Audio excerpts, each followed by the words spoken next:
Noah's flood really happened, and here's the proof given to us by Robert Ballard. Noah's flood, of course, is the deluge that's written about in the Old Testament. Could the story of Noah's Ark be true? Robert Ballard, director and professor of oceanography at the University of Rhode Island's Institute of Oceanographic Archaeology, best known for his research work in the underwater archaeology, which has become world famous for the discovery and locations of the Titanic wrecks, claims to have found evidence of a great flood that occurred around 5,600 BC in the Dead Sea area. A flood of apocalyptic proportions, just like the biblical tradition of Noah's Ark, may have actually happened, so stated Robert Ballard in an interview with ABC News, who with his team found evidence showing that the great flood described in the Bible could be based on true events.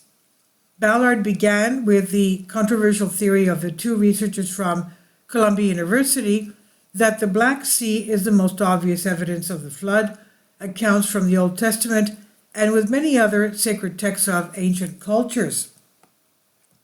Ballard explains about 12,000 years ago, we're talking about the area about the time of the Younger Dryas period.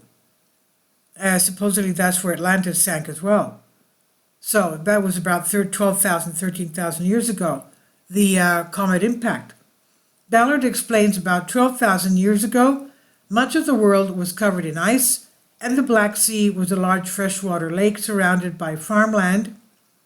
Around 5,600 BC, when the glaciers began to melt during a period of global warming, a huge amount of water began to fall into the oceans, causing massive floods around the world.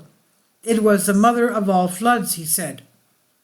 The famous oceanographer's research was followed by a 1997 study by Ryan and Walter Pittman, who, based on archaeological and anthropological findings, estimate that 16 cubic kilometers of water escaped daily while the flood continued for at least 300 days. More than 60,000 kilometers of land were flooded, and the lake level rose hundreds of meters. We're talking about hundreds of yards high, causing the mass migration of many species across Europe. According to the two researchers' study, the force of water was 200 times greater than that of Niagara Falls. You can imagine, Niagara Falls is tremendous anyway. So this was 200 times greater force than Niagara waterfalls, sweeping away everything in its path.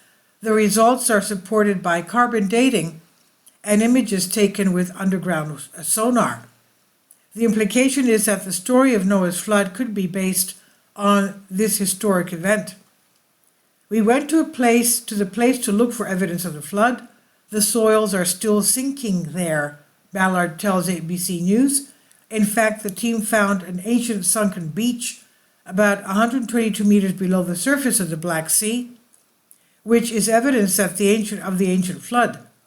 Analyzing seashells found underwater along the coast using carbon dating, Ballard believes the flood may have occurred around 5,600 BC. It was probably an awesome event, says Ballard. In an instant, nearly 150,000 square kilometers of earth are submerged, nullifying thousands of human lives, animals and plants. Perhaps this event was the biblical story of Noah, he said. In the book of Genesis, God mourns human corruption and decides to flood the earth to renew it.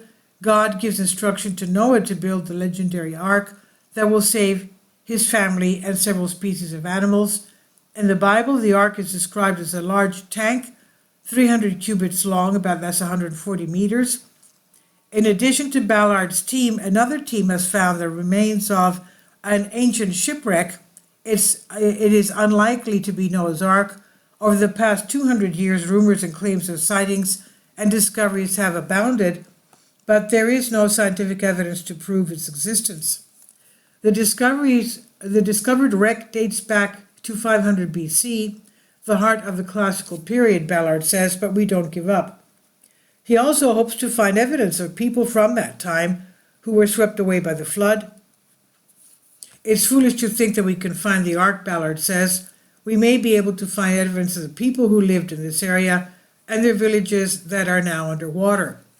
Well, as we know, people decay, bones decay, so it could be that they're not going to be found.